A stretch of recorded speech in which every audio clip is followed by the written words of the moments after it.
Stop it! All right. Welcome to the Church of Mabus radio show. It's Friday night. It's a full moon. It's definitely a full bad moon rising out there for sure. Some Credence Clearwater. I just went out there and looked, and definitely, man, that thing is huge. Huge out there. And we got Jay McNicholas with us tonight, co-hosting. We got Jesus Payan Jr. from the show Breaking Bad. And your name is Gonzo on the show, right? That's Gonzo, right? That's the show. Yep, Gonzo. Definitely cool. That's I've seen all of those, Breaking Bad and Better Call Saul, and it's definitely one of my favorite shows, for sure. And Bob Odenkirk, love him from Mr. Show and all that stuff. He's always a great actor. Definitely. Well, I was surprised to find out that you were into Bigfoot and stuff. Like, somehow I just came across it by accident, and I was like, wow, the Bigfoot stuff is phenomenal. It's some of the best stuff I've ever seen on any channel ever. Some of the stuff you get is just amazing. I mean, you can see their eyes and mouth, and it looks, it's legit stuff. There's so much crap out there. The stuff on your channel seems, I know it's 100% legit. It's amazing. I'm an experiencer myself, so that's one thing why I do this show. I've had weird things happen with UFOs. I've had weird stuff, not really Bigfoot. I have a Bigfoot book that's pretty successful called Praise for the Hairy Man. That'll stop in a second. But the dog, oh my gosh. But anyway, that's why we do the show, because I'm an experiencer. And all that happened to me after testicular cancer when I was 17 and chemo. And then my dad passed a few years later, and I started having really weird experiences, from things in the sky to I saw beings of light leave my house. Just weird stuff that I could go on and on about. And that's why I started, doing this show to gather info to see what the hell is going on. And this is year 13 of the show. So, year 13, and we're still alive so far. This year I may not make it. But tell me, Yeah, it's been crazy as hell this week, let me tell you. But it's usually pretty calm, but this week's been crazy. But what got you into Bigfoot and paranormal and everything? What was the catharsis of that? What started that? Well, not unlike yourself, I'm also an experiencer, okay? And what started it all was, I was living in England. You're familiar with the Reynolds from Forest incident? Yes. Okay, yes. I was living an hour away when it happened. Oh, wow. From it. And that was also the first time me and my sister both have a memory from under hypnosis of a UFO coming towards our window, and then we black out. I was 3 years old. Also in that house, the house was very old. Like I said, we were stationed in England, and there was under the staircase, there was a boarded up wall where there was still bodies of slaves that were in there. So the house was haunted, very haunted. The TV would turn on itself, and this is before remote controls. It was when you would send your kid to the TV and make him turn it 3 ways, or 1, 2, 3, and the TV would turn on and change channels while we're in the middle of the night, and walk up and down the stairs and all that crazy stuff. So that's how I started my life in England. So then, not even much longer, I turned 4 years old. My mom and dad decided to spend 2 weeks hunting for the Loch Ness Monster in Scotland. So I got to do that at 4. Cool. So that's when I started reading books, and I had the book, what was it? The Mysterious World by Arthur C. Clarke. And that was my favorite book in the world. Little 4-year-old, and big giant book, and loving everything in it, because it was relevant to me, except for Bigfoot. But I thought Bigfoot was pretty awesome, and that's when I made a connection back then with Bigfoot and UFOs. Fast forward many moves, many different bases, places I lived. I thought all those places were haunted. I'm still not sure if I'm being followed, or I'm running into different spirits, wherever I go around the United States and the world. And yeah, it became more vivid. And then in the year 2000, I had moved to Ruidoso in the mountains. My mother had got a job with the force department. My sister got a job as a police officer there. And well, I'm an actor, so I always did my own thing, had my own tattoo shops and stuff like that. And yeah, that we moved into a cabin, and we were all, me and my dad, my mom, and my sister were in the driveway and heard Bigfoot scream, a real long, high pitch, running forever though. And I was hooked. I was like, oh my God. And I ran inside, jumped on the internet. And in 2000, there was not as easy as it is now, to look up stuff. But I found a site that had some audio recordings of Sasquatch calls. And it was one of them, like identical. And I was like, oh my gosh. And that day it had did it like 3 times in a row before it stopped. And whenever the police department or the force department would get reports, Bigfoot, reports, they couldn't investigate them because officially they don't exist. But doesn't mean they can't share a story, with the report, what was reported. So they would tell me, and I would go investigate and do research, and that also gave me a really good idea on what locations they were around. Yeah. So.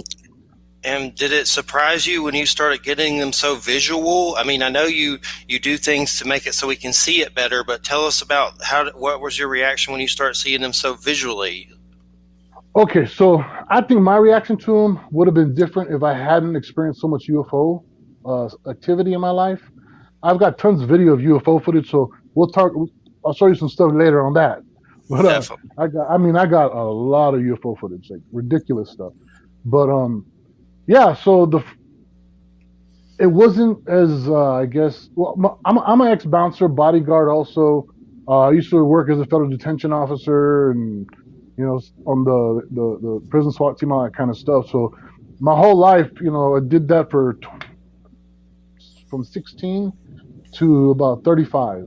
I was either being a bodyguard or some type of law enforcement and bouncer stuff. So my whole life was fighting and getting shot at and being shot and dealing with all kinds of craziness.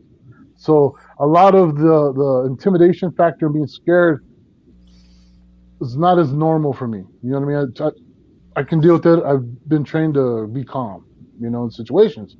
So it was more like, oh, this is cool. Wow, right on. You know what I mean? And I think because of that and all the UFO footage and pictures I've taken, when I would see something, I would take pictures. I wasn't scared. I wasn't freaking out. I wasn't, bumbling and fumbling and trying to, just like calmly, okay, cool, right on, So now, when it was like this, when they're that far away from you, it starts to change the feeling.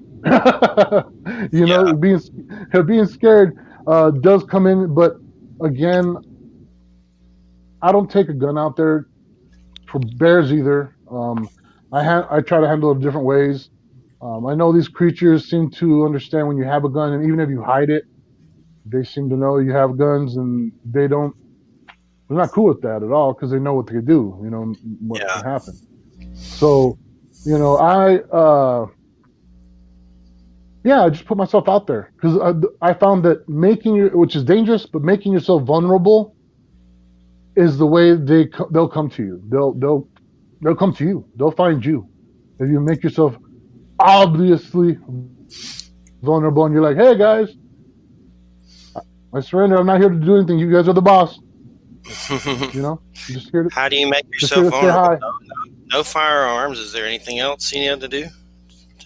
Well, I'll take mace, but not for them. That's for bears. I usually have a knife of some sort. When I do go out like overnights or anything like that. But mainly I just have a stick usually on me. That's to walk with, and hit on trees when I want to. I'm not trying to communicate with them as in trying to fool them by hitting on trees, because a lot of people are like, that's dumb. Why do you that tree knocking stupid? Whatever. They do it. I don't know what the hell it means, but when I go into an area and I want to let them know I'm there and I know they're there, which would initiate some type of interaction, yeah, I'll knock, I'll do some whoops, whoop whoop, and then I'll yell, "Hey guys, it's me, it's Jesus. What's up? I'm here to say what's up," and because they have language. People can argue with me all they want, but I've heard I've it. heard some of it. I've heard I've it heard on them like talk. Yeah. Ron Moorhead and stuff. Yeah. Yeah, so they seem to understand what I'm saying. May it be they're reading my mind or they are Telepathic. listening, and because I'm saying it. Yeah, so we don't know which one it is. And with telepathy, language doesn't seem to be a barrier for telepathy. And yeah, so that's what I do. I go there. I'm not going there saying I'm going to find this monster, this beast, this creature. No, I know there are people, and they have specific individuals that are out checking things out. So you're not going to be dealing with the whole family Yeah. unless it's a complete accident. I've always wondered why they like appear to dudes with Republicans with guns in the woods. Like, don't do that. No, that's probably not a good idea. No, because I have a book, Praise for the Hairy Man, Secret Life of Bigfoot. I wrote with Andrew Colvin, and it's interviews with different people from Bigfoot. And there's the serious ones. I'm kind of funny about it. I believe it's definitely a phenomenon, but I have that Justin Smeja in there. What some people think that's a hoax. No one really knows, but just a bunch of interviews. One time, and Stacy Brown's in there, the guy from Finding Bigfoot. He was in some stuff with Survivor Man. He actually came out to my house once and was going to film me in a documentary about stuff, but something happened with the audio and they couldn't use it. That was my first TV experience and my last TV experience. But that book got me into the field and to learning more about it. One of the creepiest things about that book, if you look it up, the cover is by Bobby Beausoleil, one of the Manson family people, and somehow my other Arthur friend got use of that, and he says he gave him money in the commissary or whatever. I'm like, I hope so, because I don't want some Manson freak showing up at my house one day. But that art is beautiful. Right. If you look at it, it's amazing. Like, it's really good. But praise for the hairy man. But that's why I like it. But mostly, I think there's so many different ways to look at Bigfoot. Jay, for instance, believes it's physical only, and that's his right. I think there may be a little bit of both going on because I've had a lot of natives on and stuff. There's something else. I may not understand it, but they are good with some predator kind of stuff or something with the cloaking or something. They got some kind of stealth going on or something like that for sure. But that's what got me. But mostly what got me into all this the most is just seeing weird stuff. Like, one of my weirdest experiences I saw with my friend Chico in Georgia, these 3 hooded small beings in the woods standing near a black box. And we were both partying and stuff. And, it's like, do you see that? Yeah. Do you see that? And do a double take. And I still don't know what the hell that was. And I get creeped out about the little black box because I've, get paranoid. What was that little black box? And but a cat jumped towards them and they vanished. But that's why I'm open to Bigfoot. I'd love to have a Bigfoot experience. I think I've heard them and I've heard tree knocking, but I've never actually seen one. So I would love to definitely do it. But what do you think about them? Are they about the cloaking, and are they multidimensional, or is it just physical? What is your take on that? I think they're just big monkeys. No, I'm just kidding. Well, like you said, I think there's a whole wide variety of them and what they can do. Okay. Yes. I think people don't want to believe there's only 3 or 4 out there. It's like there's a lot of them out there. Thousands. And there's enough of them. Yeah, there's enough of them to have diversity in physicalities, height, all that stuff. Hair color. Yeah. Oh, definitely. So I think because I recognize them as they're tribes. They have tribes, and they used to communicate with. I'm Mayan. I'm from the Maya people. My last name's Payan. That's Mayan for first ones. Okay. We have Bigfoots in our history too, and then here I was drumming and singing with the Mescalero, with the Comanche boys, and at different powwows.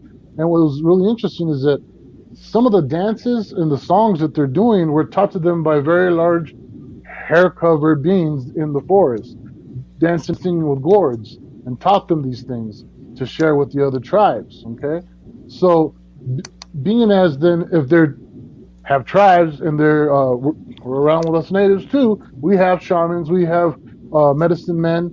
So do they. Our medicine men can do things that the rest of the tribe can't. The regular, people out here, experiencers, uh, telepaths, psychics, whatever you want to call everybody. We have a huge range of people that can do different things. Then we've got a huge range of people that have technology.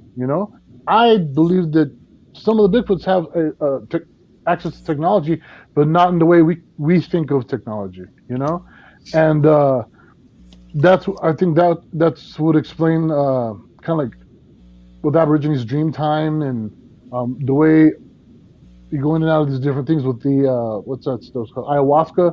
When you do Yes. ayahuasca, you go to the other realm. There is another realm, and if they can access it through vibration, a thought, I don't know, but I think it's possible. I don't want to cut out any possibility of all that weirdness. And the cloaking thing too. Is it their hair because the hair is hollow, not like Yep. ours? We have the medulla. They ain't got nothing in there, and it could absorb the light if they give a certain vibration. It's just like, or electricity. If they're electric, which there's a lot of stuff that happens when you're around them, then what says they can't intensify their electrical current in their body? This would make all the little hairs absorb all the light around them, like Yeah. fiber optics. You know what I mean? You don't Sure. know. So I just leave it open. I don't dog on nobody if they experienced it. I wasn't there. You know what I mean? So unless they got video, we gotta take them at face value and hope they're not punks and deserve a good smacking for hoaxing and all that stuff. Definitely, for sure. Oh, I've had Carter Bouchard on. He's with BFRO and stuff, and he showed a map of all the UFO sightings, and then put a map of all the Bigfoot sightings, and the hotspot locations on the map were like very similar, like very the same places. So I think I've interviewed Stan Gordon, and he has a bunch of Pennsylvania weird UFO Bigfoot cases. I love those. Those are definitely the weirdest. Do this, okay? Just what Okay. you said. Get the UFO locations map, the Bigfoot locations map, right? And then get the giant skeletons locations map Mm-hmm. and 411 locations map. Make them all clear overlays and put them over each other, and Yeah.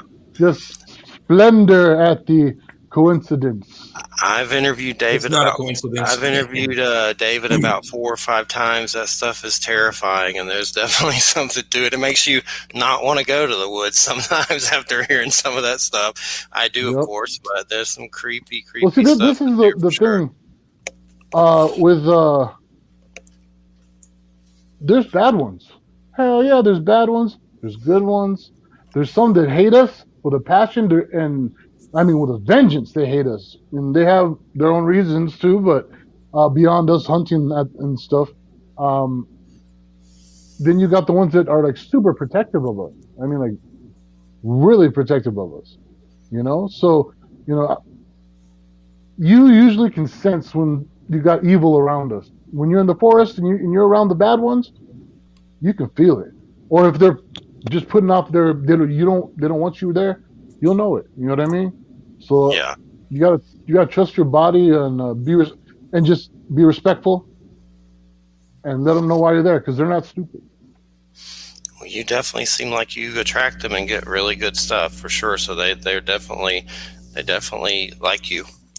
And I would like to go out there and have some experiences at some point. And definitely, I don't even like guns really. I mean, I've used them before for practice or whatever, but I'm not like a gun nut or anything, so I probably wouldn't even do that. I've had the diehard like Stacy Brown and stuff say, "Do you want to go out there with us?" And I'm like, I don't know. I'd probably like die in 2 days out there in the summer in Florida.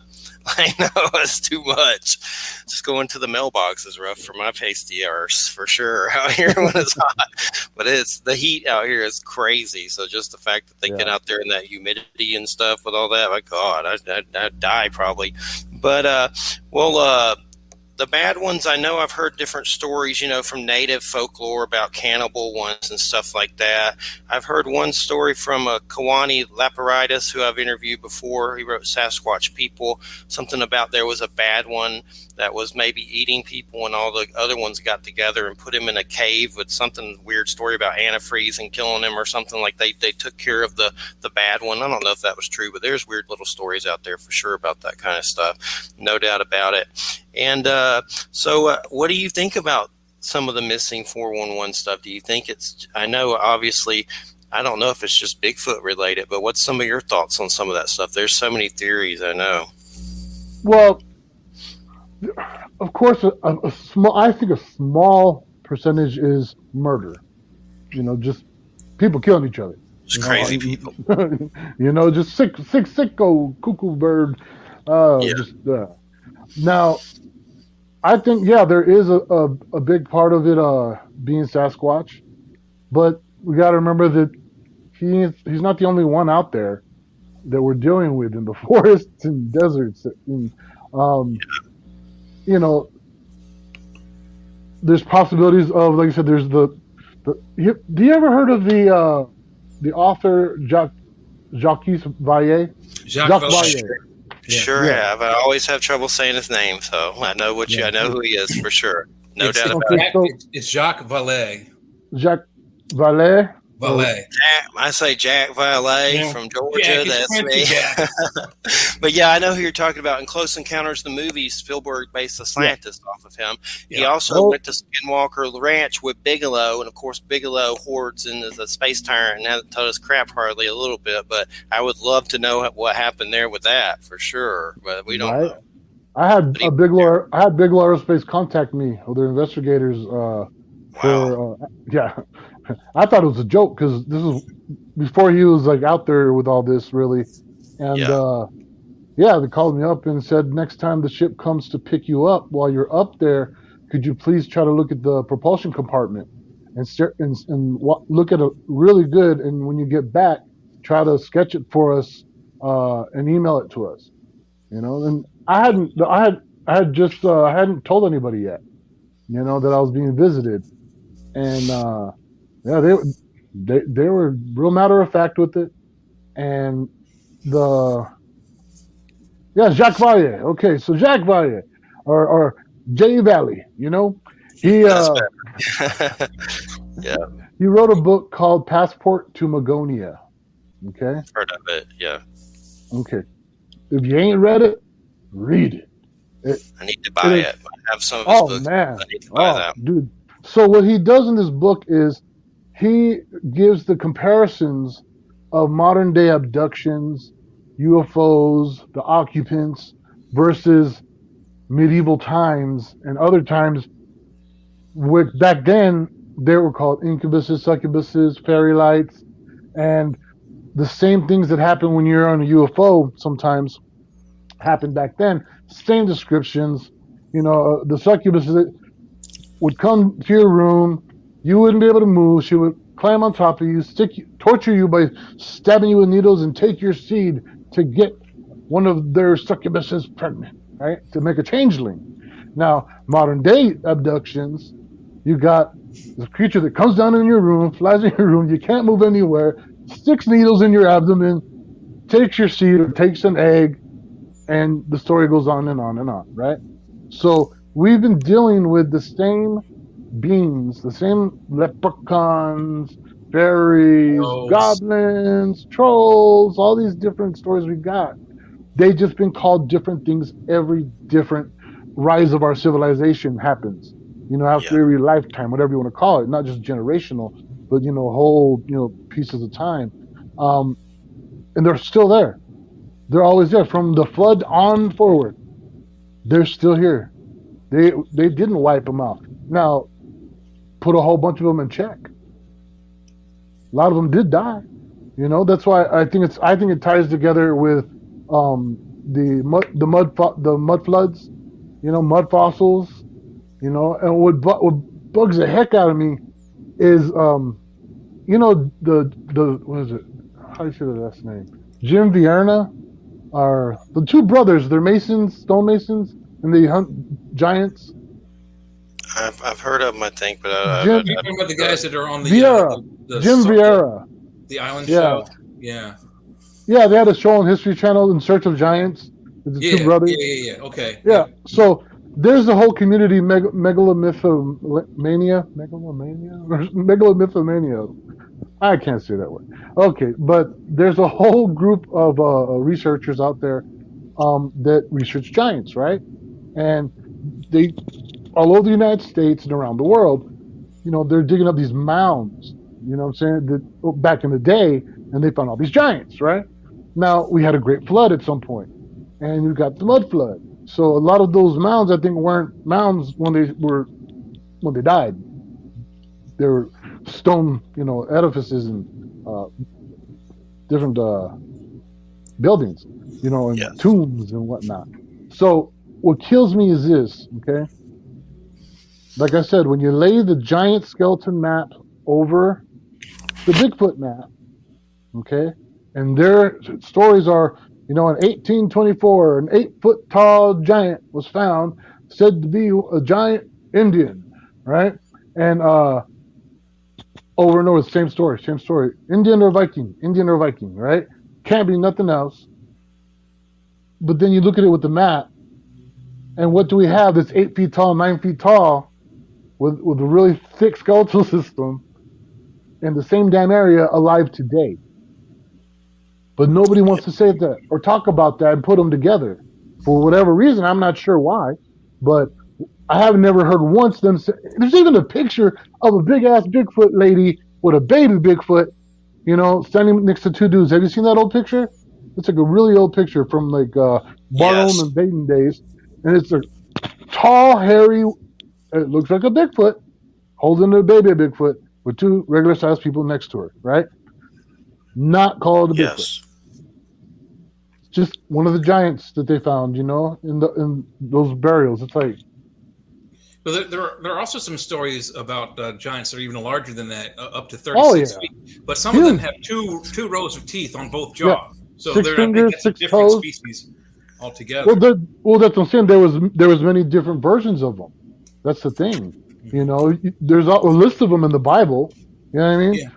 But if you go to the Sumerian, the Enkidu's, those are big, hairy giants. Yeah, you know what I mean? Yeah, actually, in the Sumerian, they created Enkidu to fight Enki, the king Enki, and they fought for like an epic fight for 2 or 3 days, and finally they're like, you know what, we can do this forever and never kill each other. Why don't we just become friends and let's go adventure? And that's what they did until one of them, I think Enki, took Enkidu down into the underworld, and then Enkidu died down there. Well, he banished all of the people. There was more than just him. He banished them all to the depths of the forests of the world, never to mingle amongst man again. Mm-hmm. And what are we finding throughout the world in the depths of the forest that don't want to hang out with dudes and humans? Yeah. You know what I mean? It's like, so that's what I'm saying. The chances that all these bones that they found, not one of them being Bigfoot, in the exact spot they're at right now, I can see. So there's ones on other places that had the double teeth, double rows, but I'm just saying they're just cutting it out completely. The possibility, and that just bugs me. That's all. There's conspiracy that the Smithsonian is hidden and/or absconded away with almost all of the giant fossils that have been found in the United States, and some even in Europe and across the waters. Yep. Which I find is amazing. If they find that kind of stuff, it's history. It's our planet's history. You don't hide that kind of thing. But they're out there. I mean, the stories are as far back as before writing, even. Yep.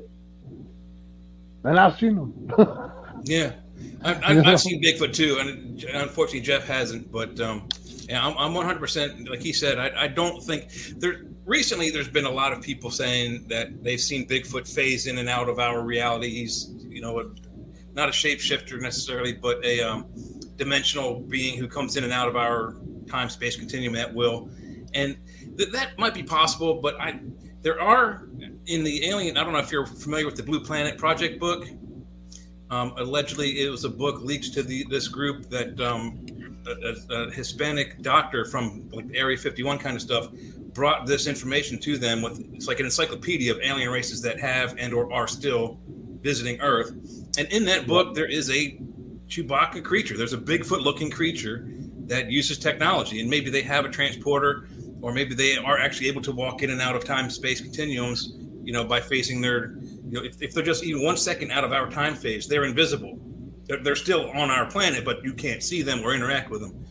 So that may be where the confusion lies. But I've seen Bigfoot as close to me as from me to that stormtrooper face, which is about 10 feet from you right now. There's no denying what I saw. It was a human face. And I watched some of your videos. There's the one, this one scared the hell out of me, Siege at Honobia, where they talked about, you talk about the story of this family being just like harangued and harassed by this tribe of Bigfoot. And at the end of the story, not to spoil it for anyone who hasn't seen it, the guy that owns the house, he shoots one several times, and from out of the woods, more Bigfoot come and take the dead body and walk with it. And I've always thought that that's what they do. And I've been doing it since I was 11 years old. I'm 55. You can do the math, 44 years. And so I saw UFOs first, then I saw Bigfoot, and then I've just been researching it ever since. I've always thought that the reason we don't find the bones, there's two good reasons, and one of the reasons is from the BFRO. The first reason that I come up with is they're intelligent creatures. They bury their own. They don't just leave if they're walking from Florida to Ohio to go follow their food, they don't just leave Grandpa on the grass back there. They take Grandpa to his favorite watering hole or where he met his first mate, and they bury them in a sacred spot. But we can't find them because of that reason. And the other reason, and this is Matt Moneymaker did this, and this is fantastic research on his part. They found a deer carcass, and this is on his show, Finding Bigfoot. And it was a recently killed deer. It wasn't humane. It was a roadkill. So they took the roadkill and put it in someone's backyard, and they staked the body down so it couldn't be dragged away. And so it was a full-size, I think, female deer. And it only took 7 days. Yeah. 7 days for the whole creature to go away. And it's the same thing with Bigfoot. If one happens to be on his own and dies in the wilderness, unless he's in a very cold climate, anywhere else on the planet where it's about, you got 4 seasons, his body's gone in 7 days, maybe 15 if it's a very cold climate. Yeah. No, I agree. So, and I don't know if you've heard about this one, and this is one of my favorite things, and I don't know if it was Jeff Meldrum that came up with this. One of the guys, I don't remember his name, he was with the MABFRO. It's one of your videos. He's talking about how he thinks the Bigfoot use like power line clearings to travel and navigate the East Coast.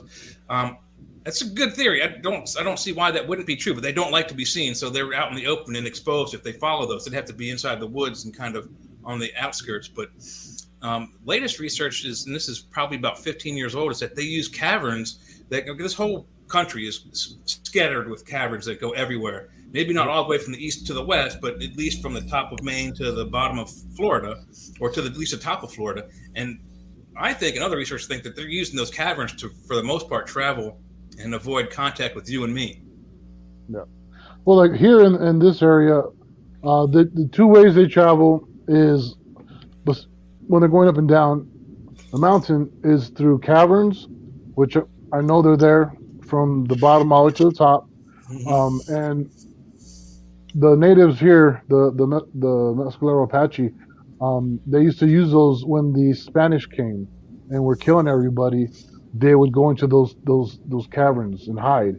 And then the other thing we have here are like small, streams which create like miniature Grand Canyons, and we call them arroyos here. Yes. And they travel through those. They can do it in the daytime, but they prefer to do it at night. But like I said, I have like one of my first documentary. They were down there. That's the way they came. That they always shoot up the mountain to the reservation, and but yeah, no, they can go underground all the way through the mountain ranges, up and down it, no problem. So yeah, now sometimes there's some areas where they don't have that, and those are the ones that you get caught in forest fires and stuff, Mm-hmm. But yeah, we That's how they do travel like that. They're they know way more about this planet than we'll ever know in the areas around it. You know. Well, yeah, and I mean there are places that no human has been. Even just in this country alone, in the Pacific Northwest, there's vast forests out there that you can't even get to by helicopter, let alone by truck or four-wheel drive. So, Yeah. In order for us to actually do a decent investigation, we'd have to go into some place that's so remote. You'd have to, bring in all of your supplies with you, and you'd have to be there for months and months, maybe even years to even find anything. And if any of you get hurt, there's no way you're getting to a hospital within a day's travel. And that's the only way we're going to find them. The other unfortunate way is, and I hope that doesn't happen, is that some crazy redneck hunter is out there and comes across one and accidentally or on purpose is able to shoot one and bring it to science. And I would rather that didn't happen. I'd much rather have them capture it on video without being, like you said, all shaky and scared and screaming and stuff. But I'll tell you, I've experienced Bigfoot, and I saw him within 10 feet, and it did scare the living what out of me. Just the howl alone, and it's something I don't know how long. How long have you been doing the research for Bigfoot? It's been a while. Technically, like reading on it or in the field. Like, what do you mean? No, both, yeah, altogether.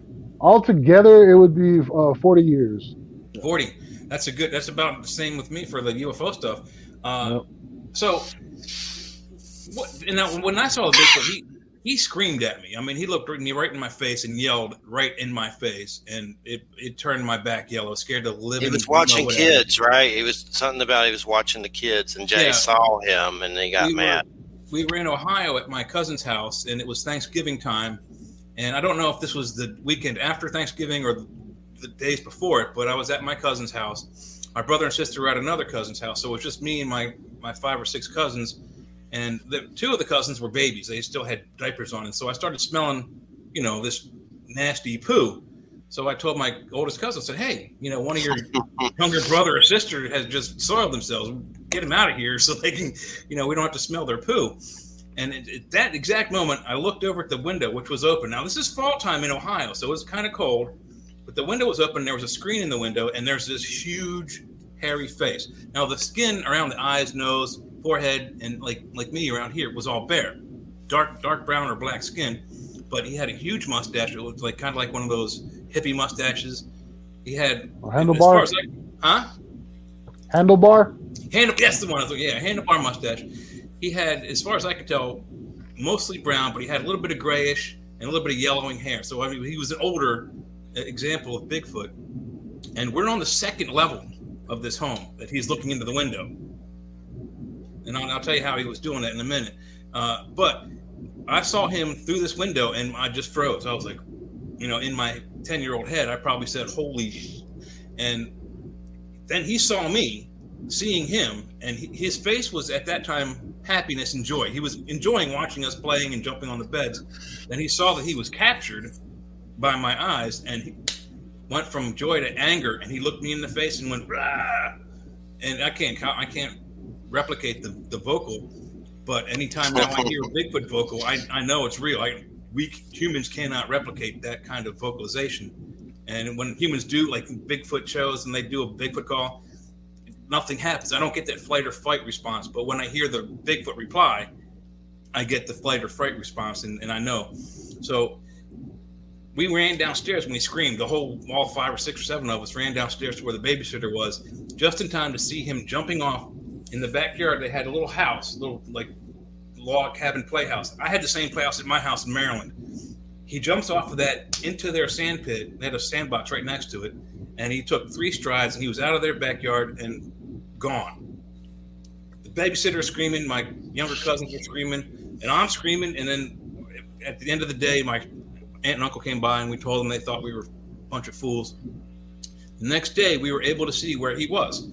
On the side of the house, there was vinyl siding. You could see his handprints on either side of the window. Now, regular sized window, I can't put my hands on either side of the window. I'm not big enough. It's impossible. But he had left 2 big hairy prints on the side of the house. And then on the gable of the house, the little toy house he was on, he bent some of the timber. So they were, dramatically curved in.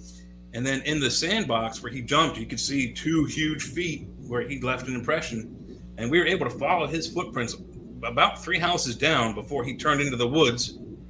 And then in the woods, there's a creek. We lost him. So we think he went one way, left or right, up the creek to lose, someone who could follow him. And that was my first, and so far only, encounter with Bigfoot. But it was enough that I don't have to research anymore. I know he's real. They do exist. Yeah. Oh, they do. Yeah, I've seen them. Well, when I looked into my tent, that literally, I say within a foot of me. You got closer than I did. Little bit. The other time was in the San Juan River. One was standing in front of me about, I don't know, 4-5 feet at the most in front of me.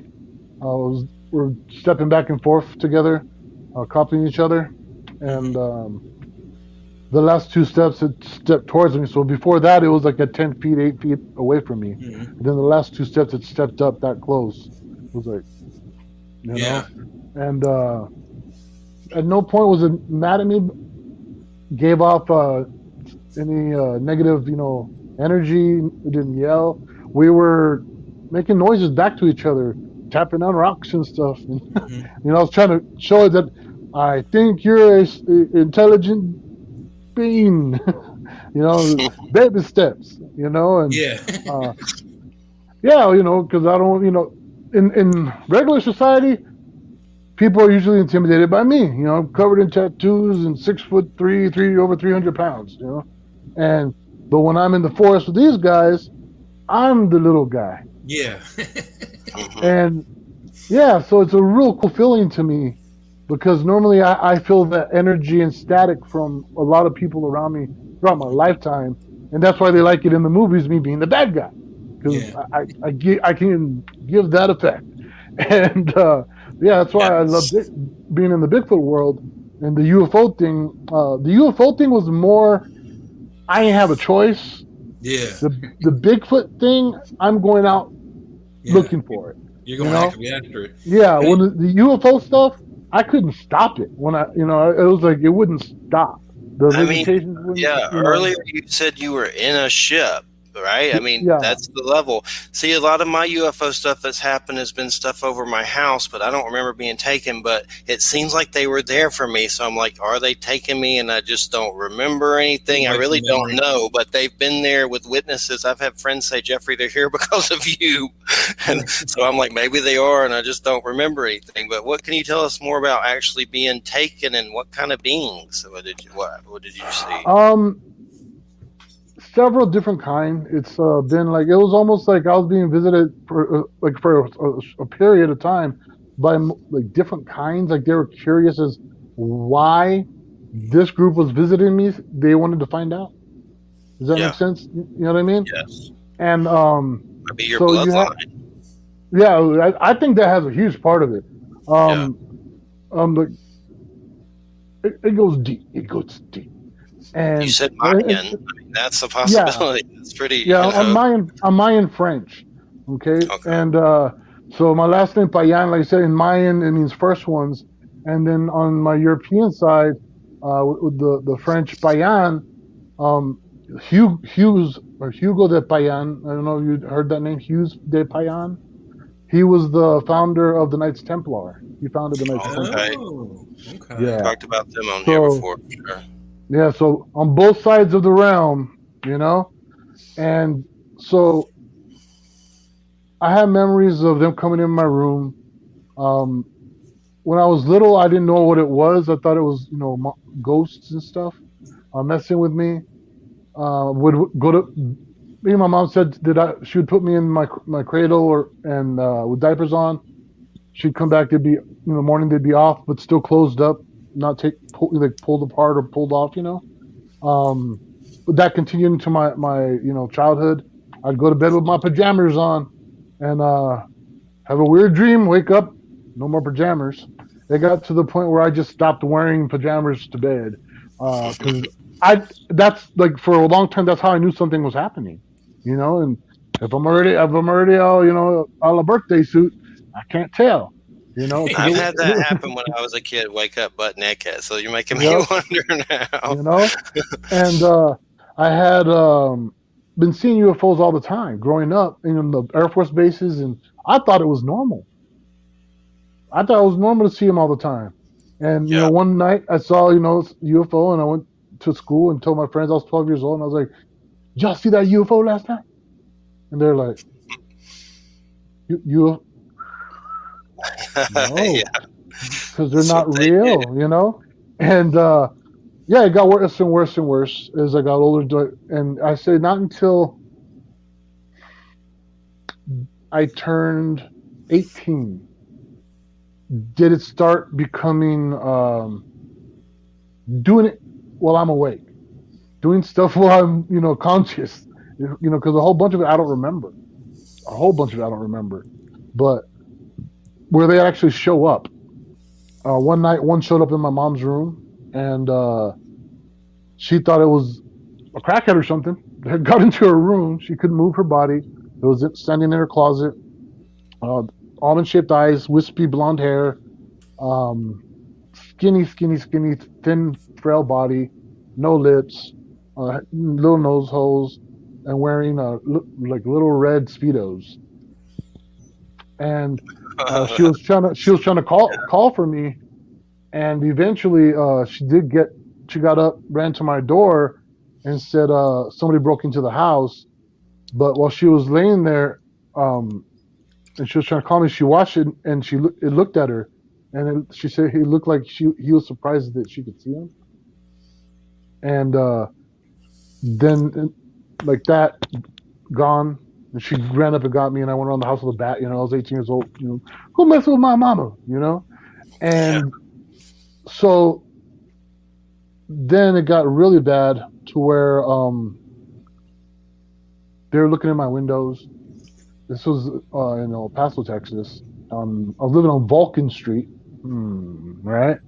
And it got to a point where I had to cover up, right? I had to cover up all my windows with tapestries, and I'd paint murals on them because I'd see them. They'd knock on my walls and stuff. It was a mobile home trailer, that I lived in at the time, and yeah, they started coming in the damn house while I was awake. I've heard of them knocking before, like 3 knocks. Yeah, and three stuff times. like Yeah, that. 3 times. Did knock right by my head where I'm laying, so it didn't matter where I laid. What's so? I've heard that too. Many times I've even heard my doorbell go off, and then I'm like, I have a new doorbell. It's a smart doorbell. Like last night, I heard it go off twice, and I'm like, looking at my phone. I was like, what the? And I've heard like knocking in my bedroom. It's a brand new house to me. The house is 120 years old. Is it haunted? I don't think so. But is it aliens? It could be. I honestly, and if you talked about this being, growing up through Air Force bases, I'll bet if we did a study, if we did, a real good down to earth, heart to heart study, I bet you we'd find most of the UFO experiencers, especially most of the UFO abductee experiencers, are going to be children of people that work either in top secret areas, maybe even in like black projects areas like Area 51. Their children. My dad did top secret work for the Navy for years and years and years. And I spoke to him about UFOs many times and even asked him about aliens. And one time he told me they were real and they were alive. And then the next time I asked him, he's like, I don't remember telling you that. So he must have gotten in trouble for that. But I'll bet you that most of the UFOs that are abducting humans, they're going after people who are in, or at least children of people of very high secret clearance type jobs. Yeah, well, another thing is through my studies with abductees, a high percentage of them are type O negative blood type, type O negative. And a lot of these, what's interesting is, as I was studying, researching, because I was on Mysteries at the Monument as a UFO expert. Like I said, I'm friends with a lot of people in that world. And one thing I thought was really interesting was Bigfoot appearing in UFOs with the Greys, just like I never saw a Bigfoot version. I saw your traditional little gray guy. Some were more white than gray, some are more cream colored than gray. I've seen the green skin, same shape, but with red eyes and green skin. The taller grays, the very tall grays. I have memory of being taken, and it was by the only thing I could compare them to is the Rapa Nui. You know, those big giant heads, statues. Literally, they looked like those things, but they They're were not just heads either. no, their whole bodies. But you know what I mean, buried. Yeah. But I saw the whole body of these ones. They look just like that. They're built the same way, just like those full statues, and had humongous. They're like 30, 40 feet tall, and had humongous big ears with huge lobes. Real, just looked like ancient leather, you know. And yeah, so there's all kinds of different things out there. I think that the UFO world and the world of Bigfoot is very, very connected. And some of these Bigfoots are flying ships. Like I said, not like okay with human beings with us. Okay, there's only certain people here that get to go into the Pentagon and fly, you know, the Air Force, the top secret stuff, right? Yeah, not everybody gets to do that, but we're all humans. Okay, same thing with the Bigfoots. There's a whole bunch of Bigfoots, but not all of them get to fly UFOs or have technology. Some of them just have to do their natural thing. A whole bunch of them are stuck here, don't want to be here, and hate us for it. You know what I mean? So they've gotten to watch, you know, society rise and fall over and over again. They've been here the whole damn time. They get to watch it all. Are they do you think they're the Nephilim? I think they're the children of the Nephilim, or were created by them. Created by them. Well, like you know, and they got too unruly. See, with the Native Americans, our stories of them is that they became too unruly. They were too strong, too smart, and way too tricky. They're real tricksters. Coyote type of thing.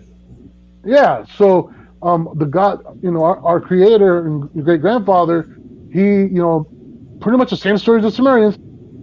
Banished them to the forest. You're not allowed to mess with man. No, and that's when the creator made us, our version of us, that was way easier to rule over and tell what to do. And that's our history. You know, and a lot of other histories out there too for this creature. There's a lot of stories about the Native Americans. I think there's even one on one of your YouTube videos. You talk about the Native tribes would have to put out berries and offerings at the outskirts of their campsites to keep the Bigfoot, protecting them on the outskirts, but not to invade their territories. And if you look on the private chat over there, I put a link to a picture of the space Bigfoots. And that's a nice website. It's Bibliotheca Pleiades.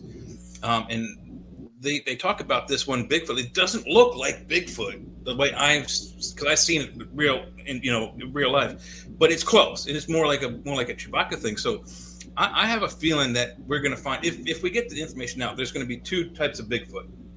Those guys that come from another planet that look like Bigfoot but are not, and those guys that are Bigfoot that possibly the children of the Nephilim, possibly an offshoot from our species. Jeff Meldrum, I think, believes they are either called Australopithecus or Gigantopithecus, which I don't... Gigantopithecus, yeah. Yeah, those creatures are like 13, 14, 15 feet tall, which there are some examples of Bigfoot that are at least, 12, 13, 14 feet tall. But I have a feeling that they're less than Gigantopithecus and more humanoid. One of your groups said they took some DNA and it came back mostly human, but mostly the parts that weren't. So that's compelling information right there. But I think what really happened is, if you're familiar with the Anunnaki, they're in Sumeria, they're the gods that came down from Earth. As Giorgio Tsoukalos would say, it's the gods who from the heavens came to Earth. That's not what Anunnaki translates out. I've done some work on that, and it translates to of the sons of Anu. And Anu was the chief god or chieftain of that Anunnaki tribe, and his sons Enlil and Enki were given charge of the earth to mine it for specific minerals that they needed. I believe Enki was given the earth, and Enlil was given the heavens and above. He was given the heavens and above. And Enki, and Enlil was given the waters. The reason why was because of DNA content. Enki had less DNA from his father and more of his mother versus his half brother Enlil. Yeah. Okay. Well, in either event, both of them were then charged with mining the planet, and their workers, which were called the Igigi, I believe they called them the Igigi. Yeah. They rebelled and said we can't do this work because they weren't born of this planet. Our planet was harsher to both species, the Anunnaki and the Igigi. So they said we can't do the work. It's too dangerous. We're dying left and right. We need help. So they made several experiments. And then if you think about it, if you're an extraterrestrial species on another planet, the planet that you're not evolved to operate on, it's going to be hard on your body unless it's lesser gravity and lesser atmosphere. Our planet was probably greater gravity and more atmosphere than they were used to, so it was hard for them. So you don't just have one experiment; you have multiple experiments, and you don't like if you're going to mine up in the mountains, you don't take species from the ocean and bring them up to the mountains, and you don't take mountain guys down to the ocean.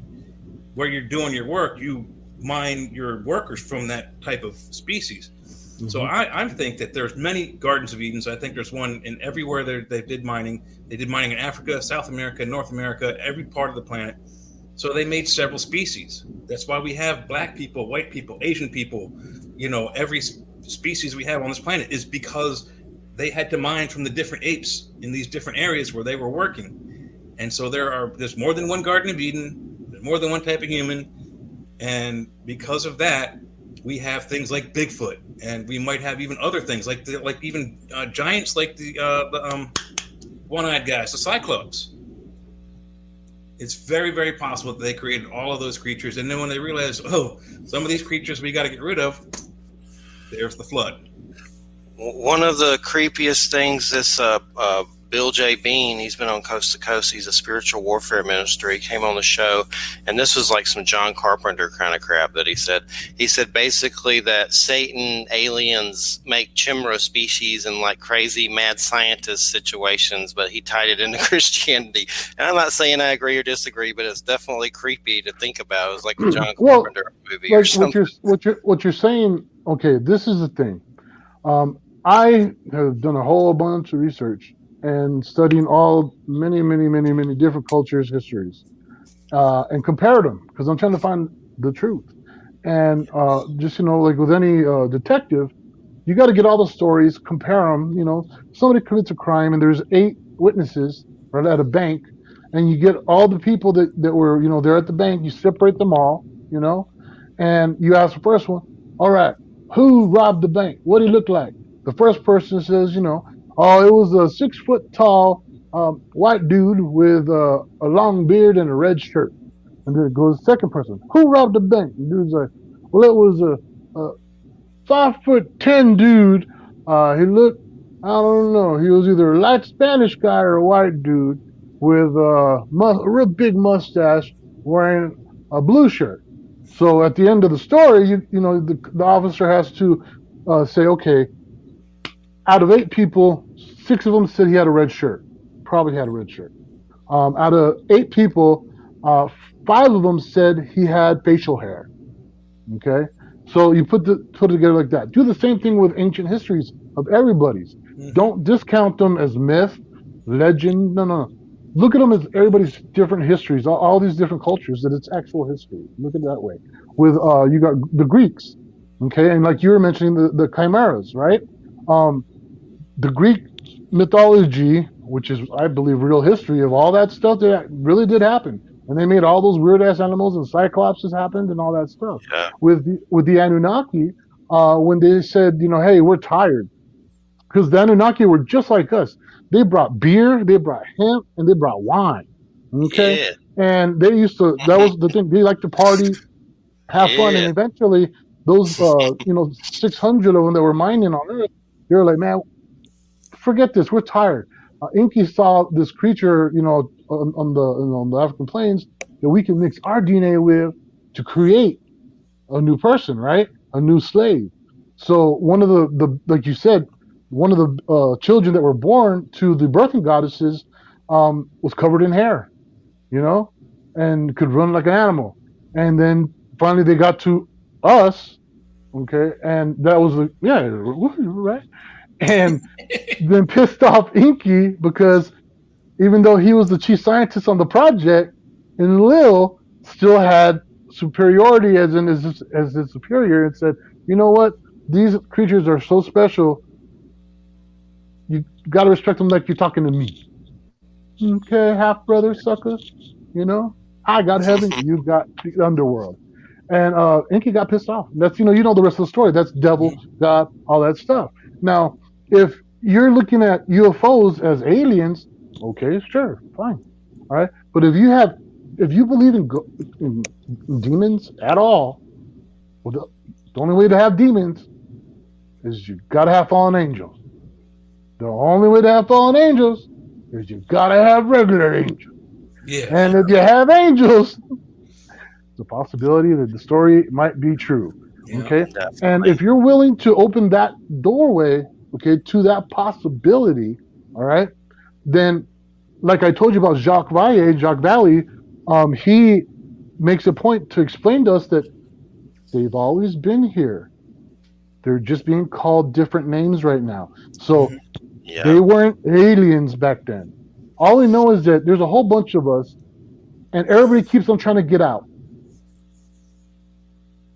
Well, also, You know I don't know if you've thought about this at all, and I've thought about this quite a bit. What if they evolved off this planet and left and came back to find us? You know, I mean, we don't know. We don't know the whole story. They could have evolved on this planet, 2 billion years ago, left and come back, and then they, what would you do if you came home and there's people in your house? Call the cops. They haven't called the cops yet, but they've done in some cases heinous stuff. So also, I do have a question for you about what you brought up with the whole Anunnaki thing again. How their first experiment came out hairy. If you look at 99.9% of all the mammals, just the mammals, not reptiles, not bugs, all the warm-blooded mammals on this planet, they're 95 to 85% covered in hair. All of them, because the sun is poisonous to their skin. And the fur they have keeps the sun from giving them cancer and burning their skin. We're the apex predator primate on this planet, and we're what? 10% covered in hair? 5% covered in hair? Our bones are thinner and weaker than all the other mammals on the planet. All of our brother apes, chimpanzee, orangutan, gorilla, even the little tiny spider monkeys, if you blow them up to our size, their bones are thicker and stronger and sturdier than the bones that we are born with. Mm-hmm. None of it makes any sense. There's no way the form that all three of us are in right now, there's no way we evolved on this planet by ourselves. Something came in and intervened in our DNA sequencing. I'll agree with that. Definitely, yeah. I'll agree with that. That we are definitely not a natural thing, But now the hairy thing, of course, except for maybe me and you two. Yeah. we actually do have the same amount of hair as a gorilla or a chimpanzee. It's just that we have our hairs are weak and small in certain areas compared to them. Gone. If you ever saw my dad without a shirt, he could compete with chimpanzees. I guarantee you. Okay. And I see some hairy ass humans, and now of course myself. But well, just like you've heard of hypertrichosis, correct? Yes. The Wolfman syndrome. Yes. So hypertrichosis is a whole family thing. It's not just one kid or two kids. No, the whole family has it. Okay. And they have the same amount of hair as us, but theirs come in thick, just thicker. It's the only difference, and longer. Okay. Werewolves. That's in us. That is in us. It's in our DNA. And I found it interesting. I did the research. I have a video on the hypertrichosis thing that a lot of these individuals, even though I've spoken with DNA specialists, and they're like, it's impossible for it to be hereditary. It's like, then why is whole families like that? Yeah. And they're grandparents. And they're, you know what I mean? No disrespect to, science and everything. I love science. I'm all for it. But if you're going to say it's science, make sure it's science. You know what I mean? Not just making it up because it sounds like it, Yeah. So it's not that far-fetched for Bigfoots to be covered like that the way we covered. Because the same thing with them. They're a super version of humans. Okay, think about it. Same amount of hair, just thicker. Okay, so they can brave the elements. Mm-hmm. Their bone structure is way, way stronger than ours. Mm-hmm. Their strength is insane. Way. Okay, do you know how? Okay, a chimpanzee. You know how strong a chimpanzee is, like scientifically? 10 times stronger than a human male. Okay, so a pissed off chimpanzee can grab a 500-pound weight when it's pissed off and throw it. Yep. They can grab us by the arm and pull our arms out of the socket. That's how strong they are. Yeah. Okay, a gorilla. Okay, a gorilla, about 6 foot tall, 6 foot, ish. Yeah. When it's pissed off, it can throw a 1,500-pound weight. Okay. Now, let's think about a 9 foot tall, 10 foot tall, 12 foot tall, 13 foot tall individual that has been known to flip bulldozers and pull trees like out of the ground. Yeah, pull trees literally out of the ground and walk around with a big full-on 60-foot tree. Like it's nothing. Like it's nothing. Try picking up a freaking log that's this long, that's this round. It would take 2 or 3 of us. And so they're super, super duper strong. They're obviously physically like perfect for surviving out there. Their feet are even designed specifically to walk over gravel and all kinds of cool stuff. They apparently are smart enough to evade our smart selves for quite a long time. They actively avoid contact with us. Oh, that's what I'm saying. So they're literally superhumans, because their DNA comes back as human. Mm-hmm. The DNA that out of all the DNA we got, it kept on coming up over and over. Human, female mitochondrial DNA. Father, unknown. That's when we go all the way back, which was the Anunnaki, Inanna, the birthing goddesses, where the story comes through. The Bible, you don't have to be religious about a person to understand that the Bible is partially true. If you don't want to believe the magic of it or the technology, whichever you want to call it, who knows? We don't know. Then look at it as a history book, because a whole crap load of stuff we're finding. Mm-hmm. Yeah. We're finding. I was just going to say, what if they're physical Bigfoots and the dead ones are the multidimensional ghost ones? I mean, maybe there's like a spirit. That's a question. That's a question I was wondering. Why there's got to be Bigfoot spirits? Yeah. Yeah. So some of the experiences could there's be human with their ghosts. spirits. Yeah, you know what I mean? And then if they can vibrate, like I said, may it be this might tie together with the power lines, okay? Now, if they are a energetic being that can absorb or expel energy, okay?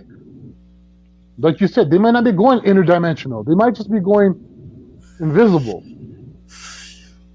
Camouflage. Yeah. The predator, like you said, like predator. Yeah, that's been talking about. Yeah, one of my biggest experiences, and I've told this one till I'm blue in the face. And here in Florida on Silver Lake, one day I had been listening to this Bible on DVD, just like of waterfalls and scripture or whatever. I was trying to feel better, get negative stuff out or whatever. But something told me to go outside and look to the sky. So I went outside, turned towards my house, and looked at it. Saw 2 beings of light. I was completely sober. The thing I do now is Florida medicinal, but back then nothing. And it was like they were in my house, came through the roof, and flew into the heavens. And it was 2 people made of light. And I got goosebumps all over me. And maybe they were deceased loved ones. Maybe they were aliens. I don't know what they were, but I will never forget it ever. And I think part of it may be what we are, I know shamans say, luminous beings of light, and they've had experiences. I've had some down in Peru, Don Oscar, and he says they gather in weird festivals and watch the shining ones in the sky. And maybe they're doing ayahuasca. I don't know. But if they are, that opens doorways. So it's not like it's a bad thing either. But I've seen them, and I'll never forget that ever. Just like 2 dudes. I don't know if they're male or female or what, but it's just like humanoids, arms, legs, and just like Superman out of the house, and it was definitely life changing for sure. It was definitely weird. So that just shows there's different things on the spectrum, definitely. Yep. So I believe in that the demons are real, and where they came from, and everything that's happening right now can be tied back to that history, with what went on back then. If you go beyond the Bible, well, like the Epic of Creation, the Epic of Gilgamesh, is a very way unedited version of the Bible. Yeah, I was going to ask you about that. They're almost exactly identical, except for the Anunnaki version is a little more technically involved. A little detailed, yeah. There's more science in it too. Yeah, 12 books are technical, and I've read the full Earth Chronicles and anything else I could get my hands on Sumerian to study the phenomenon, and because, like I said, you got to look at every possibility. No matter how silly or ridiculous it may seem to us, you got to give the possibility of maybe I'm wrong. You know what I mean? And we have too much of, because I don't believe it, it doesn't exist. Even if you saw it, I'm not going to acknowledge it until you show it to me and prove it. Come on, man. So it's there's a lot going on, and like I said, I've seen the gamut: spirits, Bigfoot, UFOs, aliens. I don't think they're aliens. Those beings. I think they're okay. Here's an example. Okay, you know how they separated? There was a big war, evil, good, all that stuff. Whichever you want to call evil, call evil. Whichever you want to call good. People have different views on both, But at some point when that happened, say you got a Republican, two Republicans, okay? You got two Republicans, and one of them says, "Oh, dang it, I'm gonna become a Democrat," right? So now you got a Republican and a Democrat. When that Republican turned to a Democrat, did his car change? No. Did his shirt change? No. Did helicopters change if he rides in a helicopter? No. Okay. So when the big switch happened, the big war between good and evil, they're all the same type of group. There's all these different levels of beings in that one group in the beginning, before they started fighting. Then they went right down the middle. They took their group of watchers. They took their group of watchers. They took their group, and this angel, this one that fights, this one, whatever. Okay, so we're seeing a whole the whole lineup in front of us today. Some are on the bad side, some on the good side. They're flying the same damn ships. We can't tell the difference. We can't see the logo. You know what I'm saying? We can't see if it's a Chevy or a Ford or a 6.0 or a what. You know what I mean? We can't tell. So it's what I'm saying is that, if we're dealing with what we're dealing with, just remember, we don't know everything. There's so much that we don't know. We question our own damn reality. Yeah, we're in it, and we're like, "Oh, I'm questioning. Is this a simulation? It's Matrix. Oh no, it's the Matrix." And then you got the Mandela effect. You know what I mean? Yeah. And that one does screw with me because I've had that stuff happen to me, that Mandela effect. And whatever you want to call it, there's some things that I do remember different.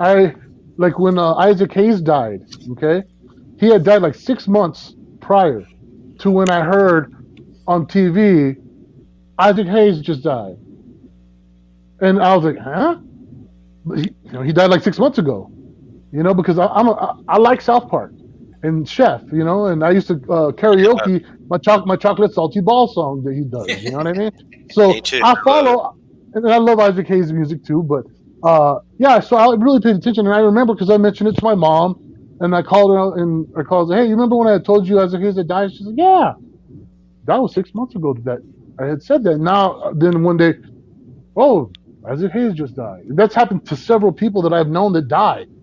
They died again. I remember their funerals and all this stuff. And, and Bear Stained Bears. What do you think about that part? I used to have those books. I've heard stuff about it, yeah. The Bernstein, okay.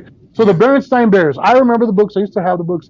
And it was spelled at the end of it, Stein. Okay, Stein. Yeah. All right. If you look it up today, now it's not spelled like that. It's Stain. Yeah. Oh yeah. It's spelled how it's pronounced. I hear it's because they're messing with CERN. Yeah. Yeah. Yeah. If you look at the Indian artifacts, the ancient buildings from India, and some of the cathedrals that are around the world, they have the same design as the CERN, machine. And the first time, you remember who built the first one, the first device like that? Hitler. Tesla. Oh, Hitler. Oh, okay. yeah, Hitler. Yeah. Some weird UFO stuff with Hitler. His was way bigger. His was the gravity bell or something weird, like and then what statue do they have in front of the CERN building? Shiva or something. Shiva. Yeah, the god of war and death. And so if you read what, like I said, you put all this stuff together, all this information together, and you get it, you shake all the conjecture and bullshit and opinions and all that stuff, and you just go with pure raw data. It'll go punk into a perfect ball puzzle that goes together. And this part we may not agree with, this part we may not agree with, but it fits. Yes, exactly. So we get a lot of crap for the farther you out there and down that rabbit hole. But it's like, the biggest thing about it is people who go through this stuff, and I've had dealt with PTSD from some of the weird stuff that's happened to me. Like, I used to be afraid to go out of my house and think I was going to get sucked up in the sky when all this stuff started happening and things that. Freaks you out, So then, of course, you self-medicate. Luckily, I only did weed with that, so that wasn't too bad. But a lot of people self-medicate from this stuff, and then you have society ridiculing you. The funniest thing right now that I love is when you turn on, if you type in Fox News UFOs or any of them really, but that one's the funniest. When they're all freaking out about UFOs lately, all the stuff going on in the Pentagon stuff, seeing all those personalities. Oh my God, UFOs! Marco Rubio, and Tucker Carlson, all those jerks freaking out about UFOs. It's beautiful. Yeah. But one guy I've had on, I don't know if you've seen the documentary Curse of the Man That Sees UFOs, Cristo Rapolo. He is up in Monterey, California, and he gets amazing footage of UFO stuff. But look that up sometime. Curse of the Man That Sees UFOs. It's a documentary. I think it's on Tubi right now. But he owns that dog Chewbacca from the Pirates of the Caribbean movies, but it passed recently. But he gets crazy footage. And what's funny about him is he's hilarious. He's like this 60-year-old punk rock guy. He names the UFOs like Mr. Squigglesworth, Egghead, Eggplant, Mr. Squidberry, and it's a really good one to check out. Yeah, let me ask you guys. I love your guys' opinion. Okay, so my channel is I focus on Bigfoot, right? On my channel, Breaking Bigfoot. I have a lot of UFO videos on my channel. Okay, and they're just on private right now. Okay, so I'm trying to decide if I want to turn them back on and disrupt all the Bigfoot stuff. You know what I mean? I don't know if people would like that or not, or if I should just make a UFO channel for my UFO. Yeah, but to me, they go together. You know what I mean? Yeah. For us that research it goes together, but for the herd out there, the herd mentality out there, it doesn't go together. They have trouble. They will believe. They're quick to believe that a fictional super being in a book that was created by man to control other men, but they won't believe in the fact that mathematically it's impossible that aliens don't exist, that Bigfoot exists, that all these other crazy things exist. They believe in this fake God, but they won't believe in a UFO. No matter how good the footage is, they won't believe it. No matter how good the Bigfoot footage is, they won't believe in it. They're going to say it's a hoax. And I get my researcher friends on Facebook are always sending me videos. Take a look at this. And I have a degree in video and cinematography production. I've never made it famous like you, but I know how to analyze film and video. Right? They show me these things. I'm like, it's digital, it's fake. I know right away. I can tell almost immediately, but your general public can't. So I if think you I should would separate unleash it. the Kraken, and I Yeah, put them believe out, I believe there's Christ consciousness. So I just want yeah, to say that, like Nirvana, Yep. like stuff, Force, and stuff like that. But I would just do it, man. I mean, if you want to do another channel, great, but just do it. A lot of people respect that. I mean, look up Stan Gordon. From Pennsylvania, he has books, and all it is UFO and Bigfoot stuff, and it's the most amazing stuff. Like he's in Pennsylvania, and he's a serious researcher that's been around forever, and just give it to them right in their face. That's what I say. You ever seen that Dan Aykroyd UFOs Unplugged with Dan Aykroyd, the actor, smoking, telling us stuff? I love that one. That was a big one for sure. That's a good one. That's one of my favorites. Have you seen Antonio Ursi, his videos, UFO? I don't think so. Look it up. Antonio, and then the Ursi is Urzi. Okay, you will lose your mind. Okay, The footage. Oh, dude, the footage he gets. Holy crap! I'm personal friends with this guy. He's from Italy, came in Milan, and it turns out he's a super duper Italian clothes designer that designs clothes for Lady Gaga and all. I mean, the big boys, you know. But he doesn't mention none of that stuff on his page. But solid dude. The footage he gets, holy crap. I found some of his stuff. Holy crap, the stuff he has, you know. Some of the neatest stuff I've seen stuff that looks like a jellyfish in the sky, like a golden amoeba, like some kind of ocean life, but it's in the sky. That's one of the big weird ones that I've seen. Another weird big one that I've seen is in Lynn Haven, Florida. One day I was walking down the road. Sorry about that. That's one of his videos. I was just trying to save it. But anyway, I saw this orange rusty ball pass over the road, and it was a UFO. There was no chain hooked to it. Nothing was carrying it. It was just like a weird orange rusty ball floating through the sky. I don't know what the hell. Maybe Oscar the Grouch lived in it, but it was the weirdest thing. It was just like an orange rusty heavy-ass ball just floated over the street. And I was looking, is there something carrying that? Nothing. That was one of my weirdest ones for sure. Here, I got a story for you guys, if you don't mind. I've got about 15 minutes left, so before I have to go get the wife from work. All right, so the year is 1999, summer, New Mexico, Las Cruces, on the outskirts in a trailer park, okay? And at this point in my life, UFOs are going crazy. They're visiting me. I'm seeing them all the time. I've taken in three kids.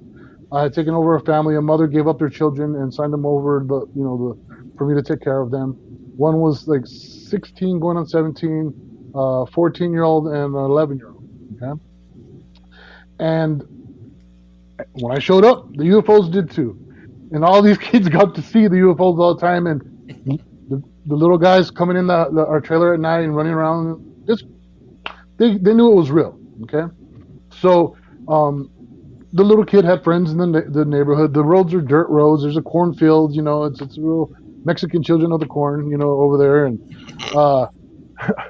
so I would sit outside and, with the kids from the neighborhood, and I would tell them my stories about, stuff I've seen and, ancient history and cool stuff, UFO stuff, ancient aliens and all that.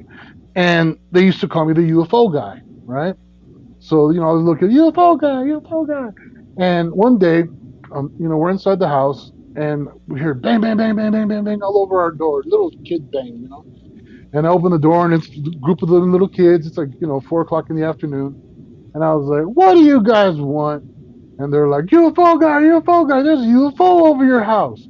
And I'm like, you little rascals, let's stop playing, and they're like, no, really, there's a UFO over your house. And I'm like, my friend, the kid that was living with me, Anthony, he's sitting right next to me. He's like, I see him looking over the kids, and I look over the kids, and sure enough, their parents are in the middle of the street looking up over my trailer. And I'm like, gosh. And I stick my head out, and I look over, and sure enough, there's a big glowing white disc going over my trailer. And as soon as I acknowledge it, I'm like, oh, great. It shoots off over to the mountain range that we live by, the Las Cruces Mountains, okay? And it turns into 3 balls of light, like triangle status, and then just starts spinning. And right over that mountain range is White Sands Missile Range, okay? Yeah. So, and then you got, Holloman, then Alamogordo. So we're watching it spin and spin and spin and spin, and the sun's starting to set, and the parents walk over to me and they're like, I look up, that's really cool. We're gonna go have dinner now, okay? Have a good night. And they walk off, and it just continues and continues, and I'm like, whatever, okay, we go inside too. And that night, which when everything went crazy, our electricity was off, and they were coming into the room. There was a bright flashing light in our yard every 10 seconds, but there was no light source. It was just a huge ordeal all night long until the morning. Well, a few days later, I go over to a friend's house. He was teaching me how to play guitar, and apparently his dad was one bad dude, and he was yeah, man, here, check this paper out. And he throws me the newspaper, and on the front page, this big old drug bust happened, and it was his dad on the front cover, and it got busted. And I was like, right? But on the left side of the front page, a long column, it said, Air Force says UFO scare only weather balloon. Wow. This was your triangle. Yeah, so I read it, and it describes it on this day. A UFO was hovering over Las Cruces and then shot over the mountain. Everything I just told you, okay? Yeah. And I'm like, holy crap, right? And yeah, so it turns out that all 911. Well, let me get to this part. Let me back up a little bit. My uncle, he worked for the police department as a dispatcher, okay, in El Paso, Texas, which is about 45 minutes from Las Cruces on the other side of the mountain. A little more south though. So I call him up and I'm like, yo, uncle. I didn't want to bait him or make a suggestion so he would say what I wanted him to say. Mm-hmm. So I just said, hey, uncle, the last few days, you get any strange phone calls? So tell us it. Then he said, that's right. He was that's so strange. He was I specifically told myself to tell you about what happened and not to forget. And I could literally, it was out of my mind until you just brought it up. He goes, yeah, all 911 lines. He goes, a few days ago were jammed from El Paso, Las Cruces, the whole surrounding area on both sides of the mountain. All 911 lines were jammed with UFO reports of that happening. So 2 whole cities and the base saw the UFO that stopped over my place. Mm-hmm. and they came in my room, in the house, and messed with us all night long until the morning. Well, and probably those 2 top secret bases at Alamogordo and White Sands, I guarantee you they were looking at them. Oh yeah, that's where, you guys remember the movie Close Encounters of the Third Kind? Oh yeah. Okay, yes. Trip out on this. All right, so the little old lady that discovered me for movies and TV, she's the casting director for Close Encounters of the Third Kind. Cool. Okay. Yeah, right. So then I find out that Close Encounters of the Third Kind was based on a true story. Yes. Yeah, it was Holloman Air Force Base where that happened. In the White Sands Missile Range, right there. That's where that all went down. But in 1953, mm-hmm. And one of their guys that saw what happened came into town to our little newspaper, daily paper here, and told them what he just saw, and they called up his boss, his first sergeant, his first shirt, and told him, hey, one of your guys is going crazy, come pick him up. And they came and they picked him up, But yeah, so also in that, on the base, the White Sands Missile Range, back to Bigfoot, there has been fossilized footprints found in White Sands, okay, and there was tons of megafauna in that area. But more recent. Now, are you talking footprints inside the secure area? Yeah. Wow. And actual reports from the military guys on Holloman Air Force Base and White Sands Missile Range seeing Bigfoot on the White Sands Missile Range. They travel all the way back up to the mountains and back underground through those, like I said, those canals systems that we have. They're all over the place here. And like I said, the UFO thing interchanged with the Bigfoot thing. I mean, they go hand in hand.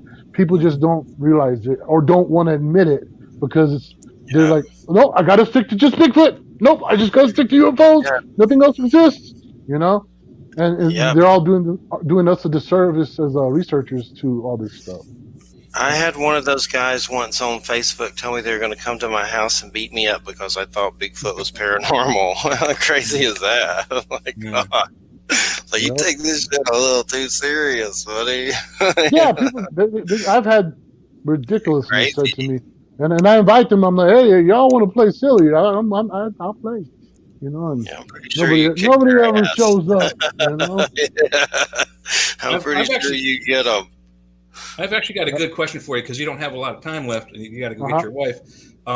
So I don't know how familiar you are with, I'm sure you've heard of it, but I don't know how familiar you are with the Roswell incident, 1947. Very, very, very, very familiar. Okay, well, so I am too. I don't know why, but I found this book. This is written by Don Schmidt, and I got this at the Dragon Con convention, science fiction convention in Atlanta in 94? 99. And he signed it for me. So it's an entire timeline of the incident at Roswell. So I'm very familiar with it, like how it played out from hour to hour and day to day. But the most recent research that's come out in the last maybe 5-6 years, I don't know if you've heard anything about this, so I'd like to get your opinion on it. My personal idea on that whole situation, and same with Stanton Friedman's initially, he's now passed, was that the area, White Sands, Alamogordo, Holloman Air Force Base, had received their most deadliest lightning storm strikes in decades that particular weekend. It actually was like it happened at the end of June, like the June 28th, 29th, around then, when these aircraft flaps, UFO flaps, came around the bases. And my speculations, Stanton Friedman's speculation, was that these craft were hit by lightning, 2 or 3 of them, and then they crashed at various places inside New Mexico. But what's been recently said about it is that they were not accidents, and that we were testing, I believe at White Sands, we were testing targeting radar, the radar that we now use on our missiles, that it grabs a plane and it follows that plane or follows that boat and destroys it. So they were testing targeting radar, and they decided to try, and I think it was Nathan Twining who came up with the idea. They wanted to bait the UFOs, so they brought nuclear weapons onto the base to bait the UFOs in closer, and then they focused and aimed these targeting radars at these UFOs in an effort to down them and not necessarily destroy them, but to bring them down so we could steal them and take their technology. So from what I understand happened is these technical radars, these tactical radars destroyed these at least 3 ships. These 3 ships crashed, one at Corona, one at Roswell, and one like almost directly on the base at Holloman. And it took the Army 2 or 3 days to get to the other 2 sites because they were dealing with the one directly on their base for so long. I don't know if you've heard about that whole thing, what you think about it, but it sounds intriguing if we were actually able to like go, oh, boom, boom, and shoot 3 of them down. Okay, so what I heard, is when they were using the radar systems, they accidentally found out what it could do. When they were tracking one, they were tracking a UFO, and every time they pointed it at it, the UFO would lose elevation. They pointed, and they're like, oh. Now the Roswell UFOs, they first saw them on the East Coast, and for 3 days, they watched them come in, and when they were close enough, that's when they hit them with those radars. And one of the UFOs landed on the other side of Capitan Mountain here. And the Brazzles, Mac Brazzle, family, they still register that same land and meat locker that was given to him by the military after all that. Right up here, like I said, I have family that work up here in that industry, and they have to pay for get permits for their stuff. And what you're saying holds a whole bunch of it holds true. If you get a chance, have you ever heard of a author called Dr. Dan Fry? Daniel I don't believe Fry? so. No, I'll check If him you out get a though. chance, he wrote a book. I believe I might be wrong on the exact wording, but it's Dan Fry, a letter to man. I think a letter to all men, or a letter to a man, to men. In other words, it's a letter to mankind, but it's a variation of that as a title. Yeah. He was a real guy. It's not a fiction book, and he was working here on White Sands Missile Range, and he talks about all the nobody's heard of him. And I've done so much research on this whole thing. I even wrote a script called Top Secret Magic that Stanton Friedman got to read. He was going to be in my movie. I was going to making a movie eventually here about the Roswell incident. Oh, cool. And Cool. yeah, and because he has a book with the same title. He said, I'll let you use that title. He goes, for your movie. He goes, as long as I get to be one of the Majestic 12 group guys in the film. And I was like, you got it. So when the day does come that I can make that film, I'm going to use deep fake. Find as many images of Stanton I can, and I'm going to put them in the movie using the deep fake technology. Mm-hmm. So for Cool. his family. I've interviewed Stanton before. Well, I know you got just a couple of minutes or so. First off, I just wanted to say it's an honor to have you here. Consider yourself a friend of the show, and we hope to get you to come back sometime in the future because I loved it. Definitely thrilling to interview you.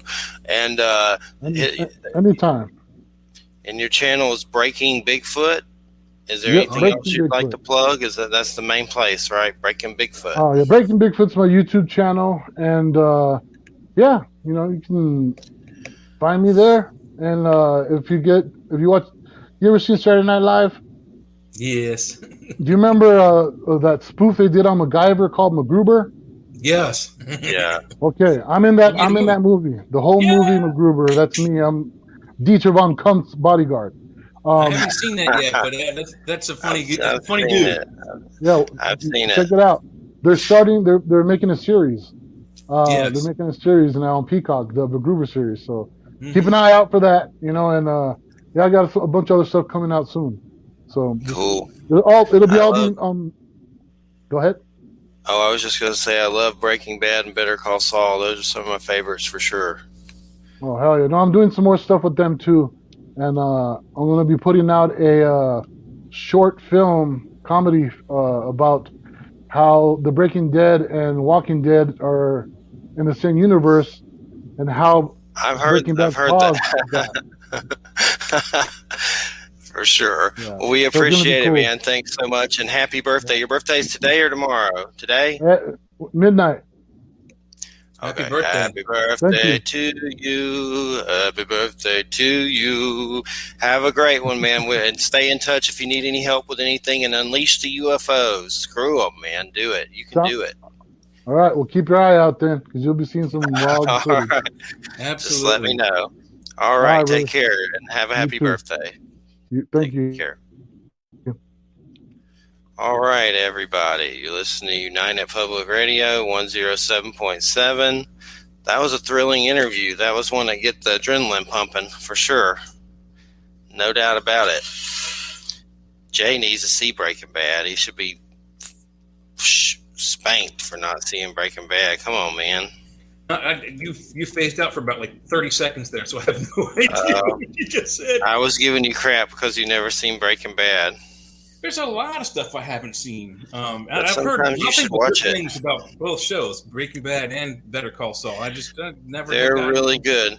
Breaking Bad pretty much is about this chemist teacher that gets cancer, Bryan Cranston, and somehow he gets caught up in making this special blue meth that's very popular, and he does it to make money for his family, but of course it gets crazy with the cartel, and that's where Gonzo is mixed up with the cartel and stuff, and that's his character, the guy we just interviewed.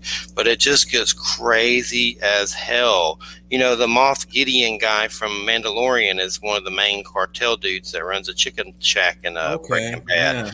You know, the guy that's the Darth, you know, the Hispanic guy, yeah, and he's in that Far Cry game, but he's in it. Like, it's just nonstop awesome. Like, you'd like it, but once you watch it, you'll be hooked and wanting to, like, binge it. It's really good. And then Better Call Saul is a spinoff of Breaking Bad, and that's about this crazy lawyer played by Bob Odenkirk that's like a con. And Gonzo, Jesus, is in both of those, and he's like, you know, the cartel, like this big old Mexican dude that you would not want to mess with for sure.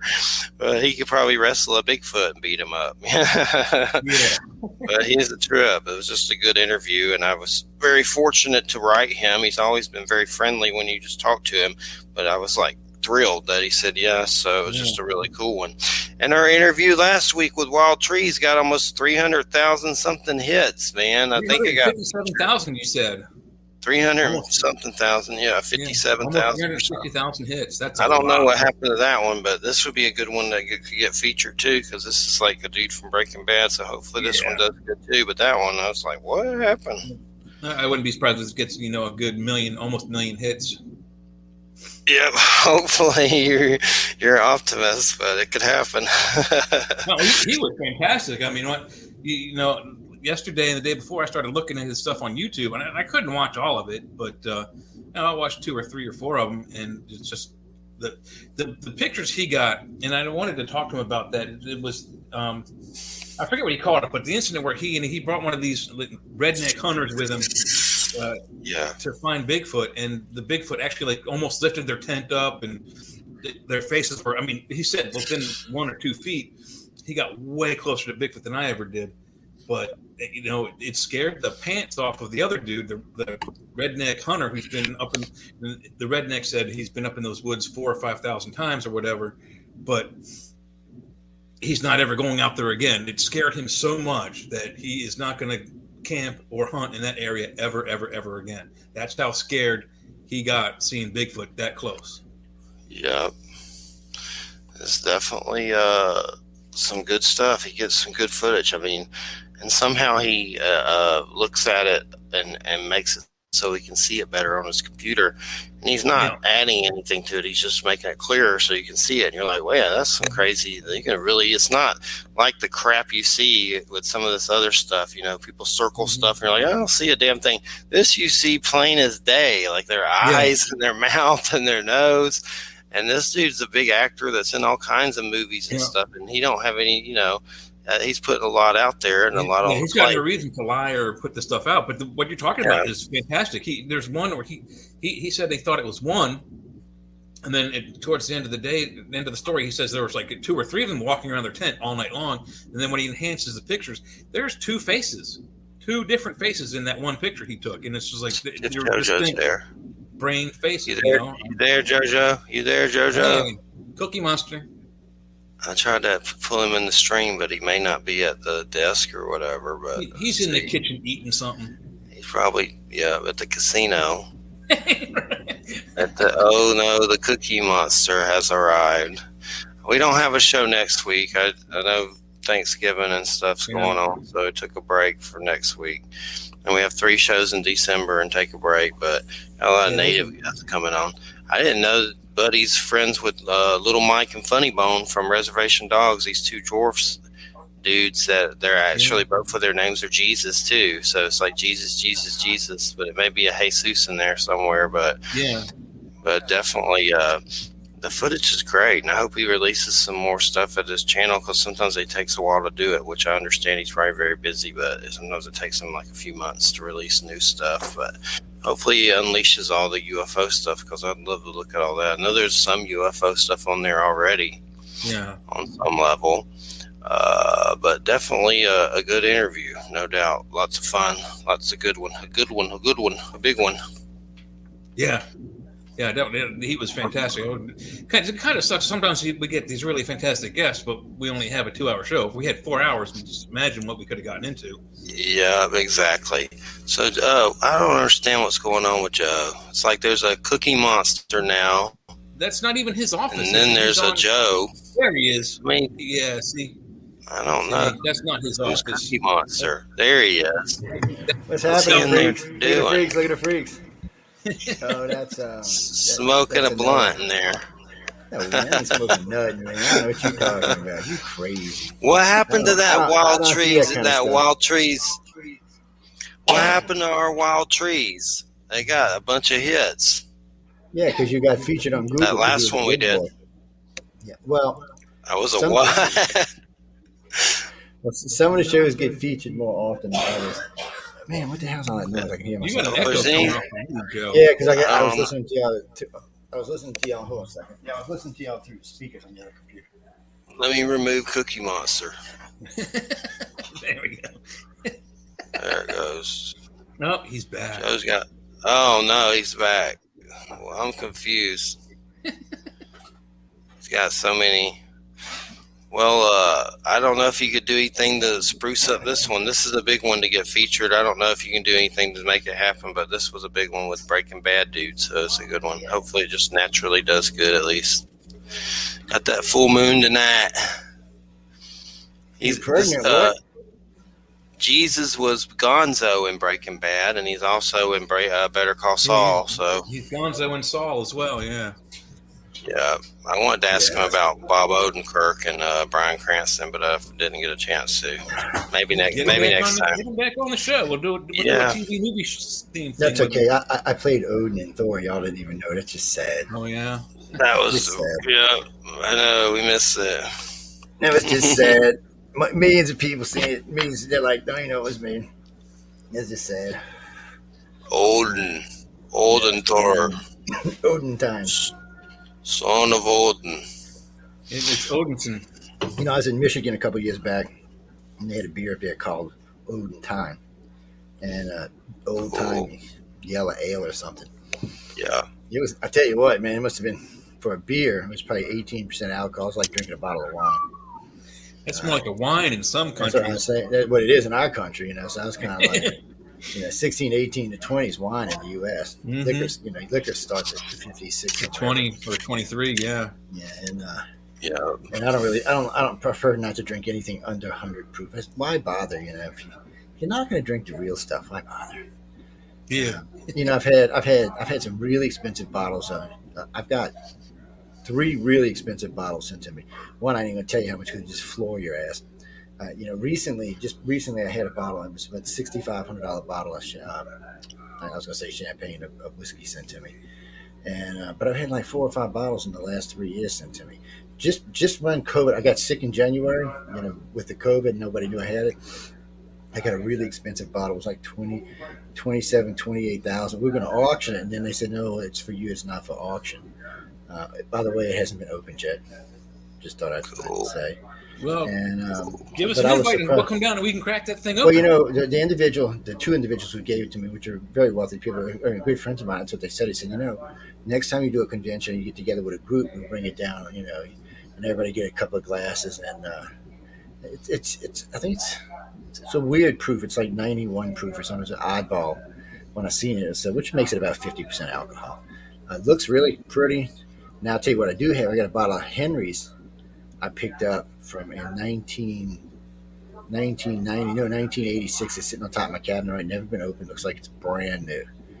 You know, it's already aged 12 years. So I've aged it another 12 years. About 30 or not about 20. But I looked it up on auction. We go pretty good because we're going to be speaking of that before we get out of here. Next, we're going to be auctioning off some stuff coming up in the near future. So I've got what you call it? You know, the fly. It's not a flyer, but the pamphlet. It's not a pamphlet either. Whatever they give you when you go to like a gala or to an event, and they hand it to you, the brochure. They hand it to you. So I took one. I was the only person who's thought about this. So I had all these writers, you know, that had won the awards, and all these artists that had won the awards. Jeff, by the way, I got to hook you up with all these writers. You'll love these people. And so I got I was the only one who got all the autographs. On top of that, I got some of the very famous. The guy who just did Dune was there. He gave me his. He wrote in there. Matter of fact, I got a gig coming up with him. I met the drummer from Jethro Tull. He was there. Cool. He signed it, and then a couple like the guy who wrote Dune and a couple other big writers who really make big money doing this, all signed it along with all the winners. So, and a couple of these winners we know in the future are going to be famous writers or famous artists. So, it's too good of a group that came out. And this was 2 years worth because of COVID. They had to cancel it one year. So I got lucky and got the best of both worlds. And it was so funny because I picked the two winners. I was doing interviews with them. Every day I tried to get in 6 or 7 interviews. I think I got 25 done. And so I got the interview with him. And I was interviewing A, and I was like, dude, I don't know. I said, you're very confident. You really seem like you're a good storyteller. I think you might have a good shot at winning this. And then Barbara was in there later on. I was talking to her, and I was like, dude, I thought, Chick, you really got your stuff together. She was a police woman, by the way. She won. They both won. And then one of the other winners, that was 2 of the years I picked. The guy from Australia who won, I can't wait to introduce this big blue-eyed freak. This guy was high energy all across the board. He was super high energy. Now, next Friday, I got John Goodwin coming on when we're going to do I don't know if it's Battlefield Earth books we're going to be giving away. Anyway, he's sending me a case of books. We're going to display them behind me for the thing. So if y'all want to join, if anybody's around Friday, because I told him I'd do it because it's right after Thanksgiving, so I have a good crowd. Everybody's home. Nobody's really doing anything on Thanksgiving weekend. Usually by Friday evening, everybody's set where they're going to be, So they've already stuffed their faces out, and they're just kind of eating leftovers or hanging out watching the beach or something along that line. So, it's an easy audience to pick up is all I mean by it. And but no, yeah, Jeff, you've got featured a couple times. You should go look through your shows, and you'll find the ones that get featured on Google. You don't get featured in a featured spot on the SoundCloud because that's paid shows only. But I do feature the other shows on Google because I pay Google almost $30,000 a year in advertisement. And they give us almost 50 for paying that 30. It all started with a $150 card. I sent them $150. They said $150 advertising for $25, and then as I did it, the next one was like $350. And then all of a sudden, we were talking big numbers because the station produces enough advertisement now. So when you get featured there, it really blows your numbers up. They put you they put you like at the top of a category or top of radio or something like that. Stay there 3 or 4 days. It racks up some pretty good numbers. I can't tell you how long your listening time is because they don't show me that, but they show me the other stuff, so that's kind of cool. But I know you got to go because I got to come on the air in a minute and rant and rave about the craziness and talk about the kid getting released with no charges, and you're damned if you do, damned if you don't. Yeah. Well, be a murderer. Somebody's dead. Yeah, well, it's going to be a good conversation. Well, Jay, you ought to come join us, and I think Mike. I will. I'm going to go down and smoke. And take your time. Take your time, because I got to still bring up the archive and all. But Jeff, what you doing Thanksgiving? It's been a long. I'm not doing a show that next week, but it's been crazy here. We have to move by the beginning of the year, and our mother's leaving. It's been crazy, so we have to move. Moving on. Our mother's moving to Arizona, so I have to plan to get out of here by the 1st of January. Arizona. Yeah. They're moving to Arizona.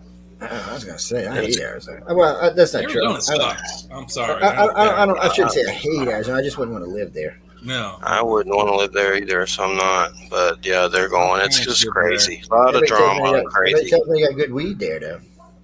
Yeah. The guy told me that, so they had good weed. It's the only thing that'll grow in the desert. I was like, that takes a lot of water too. I was like, yeah. I got a friend who lives there. I got 2 friends that live there. And a friend I don't talk to anymore, but they always tell me about, they do rock yards and shit because they don't have to pay the money to water their yard. He said it's ridiculous how much they charge you to water your yard, and then they meter your water and all that shit. I'm like, oh my god. Yeah, the main product for front yards out there is either chipped white marble stones or AstroTurf. I mean, I saw so many fake lawns out there; it's unbelievable. And you know how they clean their yard or to make the yard look new each year is they get a can of spray paint and just spray paint their AstroTurf back to green. And us poor people down here trying to give freaking water away, man. Anyway, I'll let you close out and I'll shut up. I'll be back December Friday, first Friday. first Friday of Yeah, December. hey, as soon as you can, Jeff, get me January and February, whatever you schedule out for me between me and Wham, so I can get those nights and days scheduled off. Oh, okay.